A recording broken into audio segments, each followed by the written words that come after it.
दहशतवाद विरोधी शाखा अकोलाकडून बॉम्ब किंवा स्फोटक पदार्थ मिळून आल्यास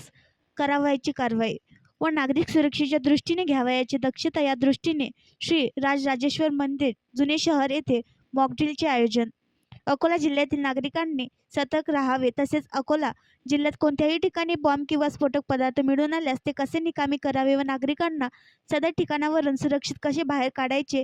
व नागरिकांना सुरक्षितता कशी प्रदान करता येईल, त्याचप्रमाणे दहशतवादी कृत्य व बॉम्बस्फोटांच्या घटनांबाबत जनमानसात जनजागृती निर्माण व्हावी याकरिता माननीय श्री बच्चन सिंग पोलीस अधीक्षक, माननीय अभय डोंगरे अप्पर पोलीस अधीक्षक, माननीय श्री सतीश कुलकर्णी उपविभागीय पोलीस अधिकारी शहर विभाग यांच्या मार्गदर्शनाखाली तसेच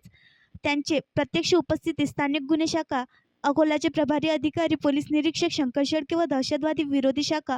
अकोलाचे प्रभारी अधिकारी पोलीस उपनिरीक्षक श्री संतोष तिवारी व त्यांच्या पथकातील पोलीस अंमलदार, बॉम्ब शोधक व नाशक पथक, पोलीस मुख्यालय अकोला येथील RCPची पथके,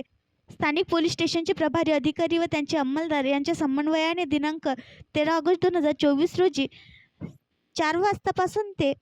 6:10 वाजेपर्यंत पोलीस स्टेशन जुने शहर अकोला हद्दीतील श्री राजराजेश्वर मंदिर जुने शहर अकोला येथील श्री राजराजेश्वर मंदिरातील पालखी मंडपात कोणत्याही अज्ञात इसमाने संशयित वस्तूने भरलेली काळ्या रंगाची बॅग ठेवून निघून गेला अशा बनाव करून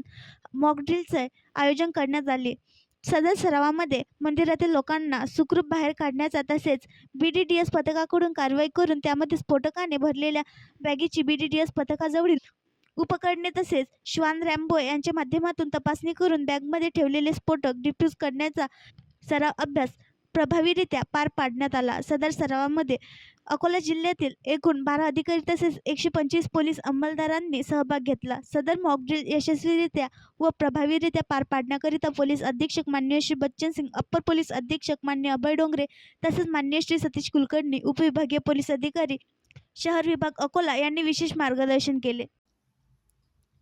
आणखी नवीन व्हिडिओ पाहण्यासाठी आमच्या देशमुख एक्सप्रेस न्यूज चॅनलला सबस्क्राईब करा, लाईक करा आणि शेअर करा।